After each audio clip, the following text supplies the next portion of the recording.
25 tahun saya dihukum secara orang sosial. Tidak ada usaha. Yang ngomong sih mau saya takut. Pengembangan dari itu. Dia memanfaatkan bangsa untuk membuat bangsa di Indonesia untuk keluarkan dari dalam itu ke luar negeri. Waktu itu banyak kalau ngomong yang melakukan ya semua alasan semuanya menyenangkan. Dari ini pun ya bisa saja jadi korban itu. Kasus kredit likuiditas dan bantuan likuiditas Bank Indonesia atau BLBI hingga kini belum tuntas. Buruknya dokumentasi program kebijakan yang bernilai ratusan triliun rupiah itu menjadi biang kebuntuan segala upaya hukum. Meski pemerintah telah membentuk Satgas BLBI, pelaksanaannya tidaklah mudah. Padahal masa penugasan Satuan Tugas Penanganan Hak Tagih Negara Dana Bantuan Likuiditas Bank Indonesia ini akan berakhir pada 31 Desember 2023. Selain kesulitan mencari keberadaan dokumen, tidak menutup kemungkinan ada juga oknum-oknum lembaga pemerintah yang sengaja mengambil keuntungan dari situasi tersebut. Seperti yang dialami Andri Teja Dharma, salah satu pemegang saham Bank Sentris Internasional yang telah dibekukan operasionalnya sejak tahun 1997 silam. Andri mengaku justru dirinya lah yang menjadi korban karena Bank Sentris tidak pernah menerima bantuan likuiditas Bank Indonesia. Sementara itu, upaya hukumnya digantung selama 20 tahun. Pertama kali saya akan buat pernyataan. Pernyataan saya itu berdasarkan bukti-bukti yang sudah disahkan oleh hakim majelis pengadilan. Dan bukti-bukti itu adalah datang dari penggugat sendiri. Sehingga tidak ada satu hal yang bisa menghalangi pernyataannya sebagai saudara. Kemudian, saya tidak mencari kesalahan dan saya tidak menyalahkan orang lain. Saya mau menjelaskan tentang kebenaran yang berlaku umum sehingga semua orang mengakui. Jadi perkara sentris secara cerita sejarah, waktu itu panik tahun 97 Agustus sehingga bank-bank deras, bank selalu merah.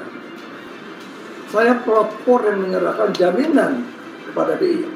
Maka satu-satunya bank yang jaminannya dihipotek oleh BI adalah Sentris.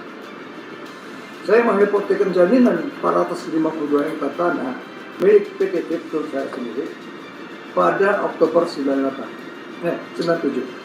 Jadi sebelum terjadi masalah ini, tiba-tiba tanggal 4 April ditutup. Akte paten ini di Mahkamah Agung ditulis sebagai akte yang sah dan berharga. Jadi satu akte yang paling kuat ini yang sudah diputus oleh pengadilan Mahkamah Agung dinyatakan sebagai akte yang sah dan berharga. Di sini disebutkan bahwa Bank Indonesia dilarang tidak berlarang menagih nasabah Bank Sentris karena sudah dijamin. Ini berakhir tanggal 31 dan tanggal 20 Desember 1998. Waktunya sudah bayar bunga 99 miliar. Tiba-tiba BPN datang tanpa mengindahkan perjanjian ini, langsung membukukan tanggal 4 April. 4 April 98. Ini perjanjian sampai 98 Desember. Jadi perjanjian belum selesai, dia bekukan, stop clearing, langsung dia ke kantor, semua disegel, aset, dokumen, semua dikuasai. Mulai hari itu sampai hari ini kami tidak ada komunikasi dengan BPN. Tidak ada pertanggungjawabannya. Hasil pembukuannya di mana, dijual kemana, tidak ada. Jadi saya jelas katakan, itu Badan Perampokan Perbankan Nasional, bukan pernyataan, bank perampokan. Tulis itu. Badan Perampokan Perbankan Nasional, perampokan itu. Kalau likuidasi, mau likuidasi, ada sasaran likuidasi apa? Ini langsung dibukukan dia.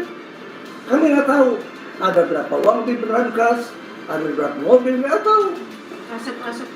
Nah, kamu mau nonton, nggak punya dokumen satu pun, nggak bisa kan? Oke. dengar Pak Andri cerita waktu itu, waktu ditetapkan dia berkooperasi, dia kan dikeluarin semua manajemen, diambil alih. Dibekukan. Ya, dibekukan. Jadi semuanya karyawan apa semua keluar dari kantor. Masuk asetnya enggak? Dokumen ditinggal. Enggak. Ya kan? Ya gimana dia nggak pegang dokumen-dokumen di kantor ya? Itu kan persoalan. Itu rampok. Artinya orang dirampok termasuk, misalnya orang merampok mobil termasuk surat-suratnya. Nah, hebat kan? Iya. Ya kan ngaku mobil, diambil mobil, biasanya mobil surat di kita. Ini masuk surat-surat di bawah. Pada BPN itu harusnya menyatakan, bukan membukukan. Dan SK-nya itu menyatakan. Yang terjadi pembukuan stop clearing. Stop clearing namanya baru mati. Ya itulah kejadian ya. Ya makanya kita harapkan jangan lagi lah kejadian rusak habis tuh berapa ratus triliun hampir 700 triliun mas saya Dan bukan itu lagi. itu kan Kepercayaan yang hilang. itu 7 triliun itu dana krisis yang Tahun 2000. Disitulah saya tahu bahwa saya tidak terima duit 1 rupiah tuh. Dari bukti-bukti itu ternyata BI tidak mencairkan uang ke saya, tapi mencairkan uang ke rekening lain. Saya nggak usah sebut. Ke rekening pribadi.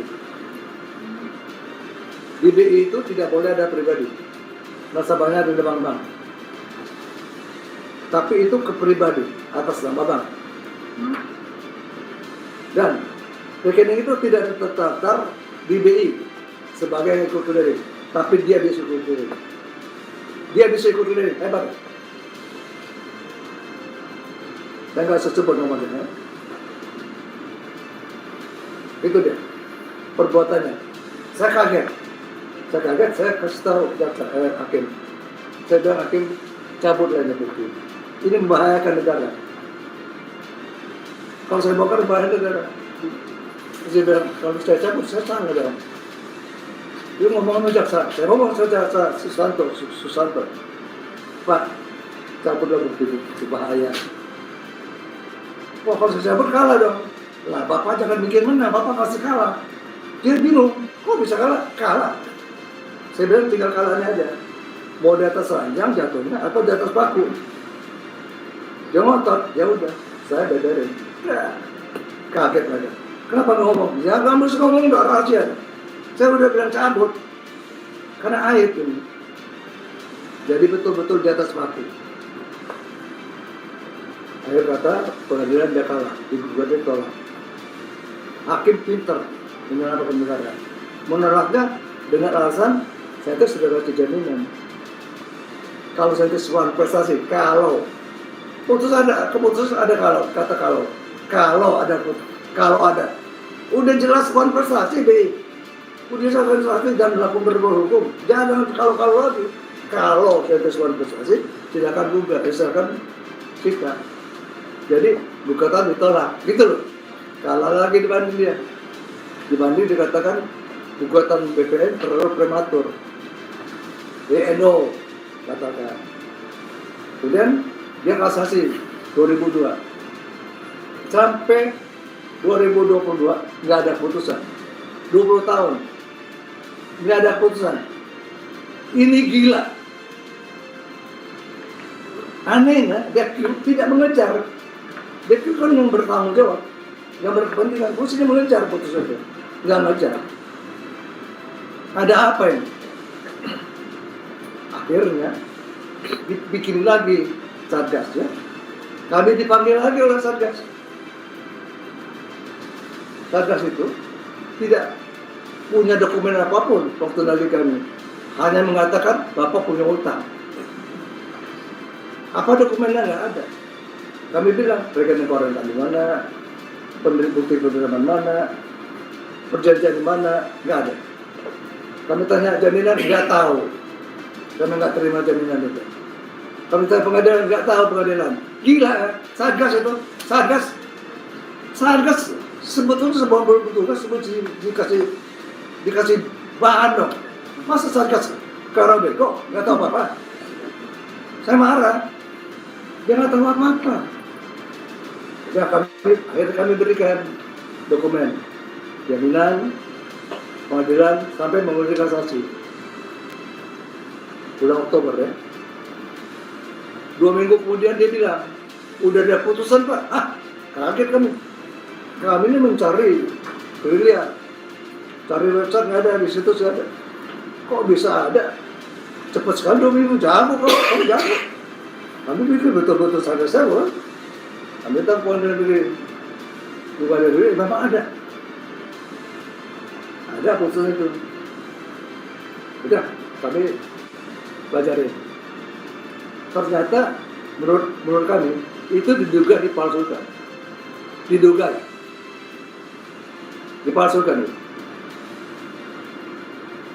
Walaupun kami sudah punya bukti itu palsu. Kami hanya mengatakan itu diduga dipalsukan. Jadi baunya dari mana tuh? Kira-kira tebak sendiri.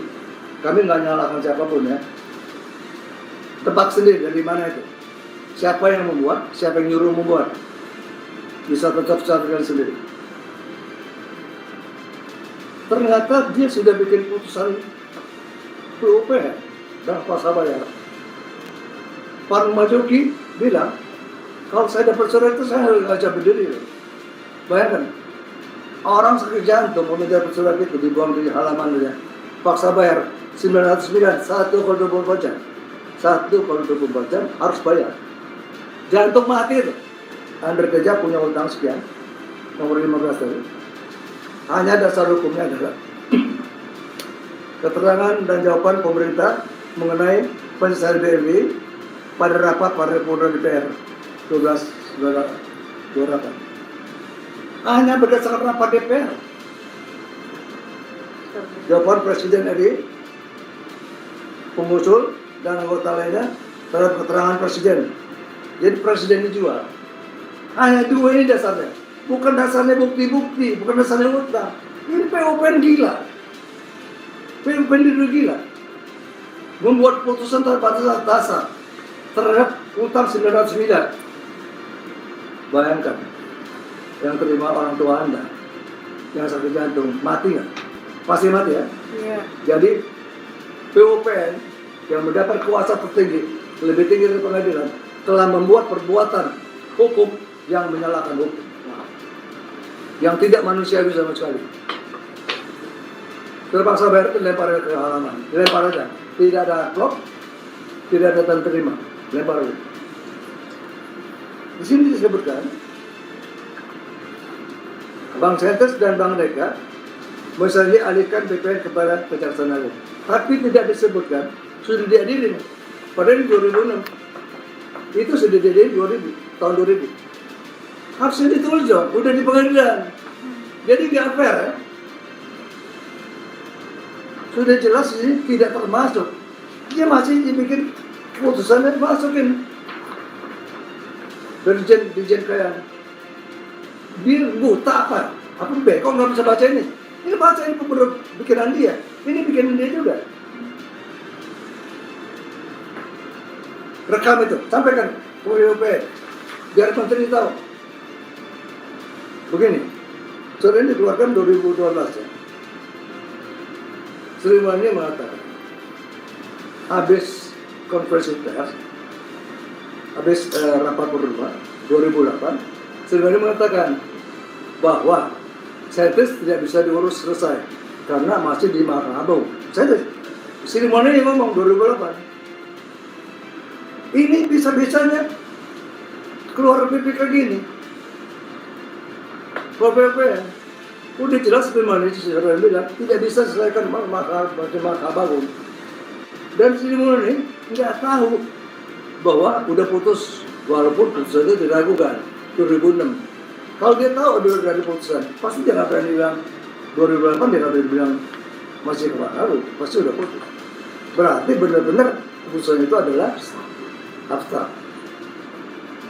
Kami punya bukti itu putusan palsu, tapi kami tidak mengatakan itu palsu. Kami punya bukti itu palsu, tapi kami tidak mengatakan palsu, itu diduga palsu. Ya gini ya, apapun bisa terjadi pada saat itu karena kondisi situasi yang nggak pasti dan TI sangat powerful. dan orang bisa melakukan kejahatan perbankan. Kejahatan itu sangat luar biasa. Dan itu bukan rahasia, sudah rahasia umum lah, ya, di mana orang bisa kaya mendadak karena menjabat pada posisi tertentu, ya orang pegang BPPN aja kaya mendadak. Ya. Itu kejadian pada saat di mana kondisi yang sangat tidak menentu. Jadi siapa yang sangat berkuasa ya ada peluang. Karena saya pada saat itu mengalami, saya megang BUMN juga masuk BUMN, itu mau dijarah juga sebetulnya. BUMN itu mau jual dengan harga nol. Tapi Itu- saya bertarung. Itu yang mau diarah siapa, Pak? Biar masyarakat tahu. Oknum. Oknum BI atau Soalnya BUMN ini sudah nggak layak lagi dan tidak mungkin bisa hidup. Jadi ini dijual aja dengan harga nol. Nah jadi waktu itu banyak sekali oknum yang melakukan ya kalau saya moral hazard ya. Semuanya mau dirampok. Kita nggak tahu siapa. Gitu. Makanya saya bilang tadi ini oknum, jadi tak mungkin secara kelembagaan tapi oknum ya yang memanfaatkan kekuasaannya untuk keuntungan, ya bisa saja kepentingan kelompok tertentu bisa saja. Pak Nah, Marzuki? saya lihat sentris ini pun ya bisa saja jadi korban itu. Karena saya lama cerita dengan Pak Andre, dia sampaikan dia nggak pernah terima dana BLBI itu. Bang saya sehat, bang saya apa saldonya nggak merah. Kita sampaikan berkali-kali. Yang saldo merah itu yang diberikan bantuan likuiditas, Iya. yang saldonya biru. Kenapa di BKU-kan? Itu kan langsung semua manajemennya suruh keluar. Kan sangat dolim lah. Ya, tanpa ada, artinya tanpa ada kepastian hukum ya. Artinya ada keputusan hukum yang memaksa mereka keluar harusnya. Ya kan? Gak ada dasar. Mereka suruh keluar semua, direksi suruh keluar, kalian semua, mereka nggak apa-apa. Gimana mereka buktikan bahwa mereka nggak salah, mereka benar, dokumennya semua tinggal di dalam. Ya kan? Nah, tapi ya itulah kondisi pada saat itu. BPU tidak bisa melawan ya Pak ya? Nah, itulah kondisi pada saat itu di mana BI sangat powerful ya, bisa melakukan apa saja yang mereka anggap bahwa ini pantasnya dibekukan, ya ini ambil alih gitu. Dia memanfaatkan bangsa untuk membuat bank dalam bank di tubuh Bank Indonesia. Saya nggak sebut nomornya. Bank apa saja saya nggak sebut. Untuk mengeluarkan duit yang gelapkan itu ke luar BI. Kalau disebut bank-bank itu kacau. Sekarang pertanyaannya, kenapa 25 tahun saja Ya, betul Bang Andre. sampai sakit penyakit ini? Ada dua hal. Harap perhatikan baik-baik ya. Satu, saya ini bagian dari Marzuki, bagian dari bangsa Indonesia. Yang kami dididik di sekolah mencintai bangsa Indonesia. Dan bukan mencintai lagi, mengasihi. Kalau saya buka, akan terjadi bank-bank yang menjadi nasabah Bank Indonesia tidak percaya lagi pada Indonesia. Dengar nggak? Nah. Kedua, ini viral. Mau sampai keluar negeri, PLC Indonesia ditolak di luar negeri. Ya nggak? Ketiga, nasabah-nasabah mendengar isu itu takut menarik duit dari bank-bank. Akan apa yang terjadi? Hah? Lebih gawat dari 98. Itu tanggung jawab sosial saya. 25 tahun saya diam. Nginjek lagi di PUPN. Yang bukain siapa? Saya gugat PUPN. Saya telanjang ini. Jadi terbuka lagi. Yang udah dikubur 25 tahun, 25 tahun. Dikubur, saya diam aja. Mayat. Dibongkar kuburan tua, bangun mayatnya. Hidup sekarang. Mayat hidup, nggak bisa mati lagi. Walaupun dimati profesor sekarang, nggak mati lagi.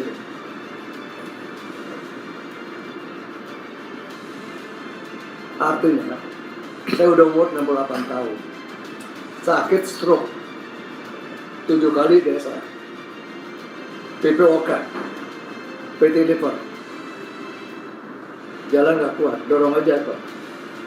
Siap mati. Kalau disidor sekarang, terima kasih. itu meninggalkan beban saya di dunia Indonesia. 25 tahun sakit-sakit ini karena ini. 25 tahun saya dihukum secara moral,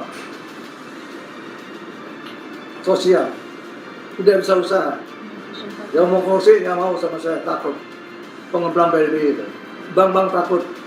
Saya nggak punya usaha lagi. Bukan saya punya usaha, saya miskin dan saya bongkar, bukan. Saya bongkar lebih kebenaran. Dia menyalahkan siapa pun, bukan menyalahkan. Apa saya sebut pejabat yang nyuri enggak? Apa sebut bank-bank yang nyuri enggak? Saya memberikan kebenaran. Ini yang terjadi. Nah, mengenai masalah siapa dan siapanya, itu urusan negara. Khusus. Langkah saya selanjutnya, saya akan gugat secara perdata. Karena apa? Karena ada keputusan PFN. Kalau nggak ada keputusan PFN, saya nggak bisa gugat. Saya gugat dasarnya apa? Bang Sentes, wah kamu bukan pengusaha, bukan besar, Bang Sentes udah sih. Jadi nggak ada legal standing saya. Legal standing saya sekarang adalah putusan PFN. Dia mengakui karena dia nagih utang, saya terus under kerja, berarti dia ngaku saya tidak under kerja. Saya punya legal standing lagi. Itulah saya mau buka. Karena PUPN itu membuat saya gunakan jadi legal standing saya oleh perusahaan bukan.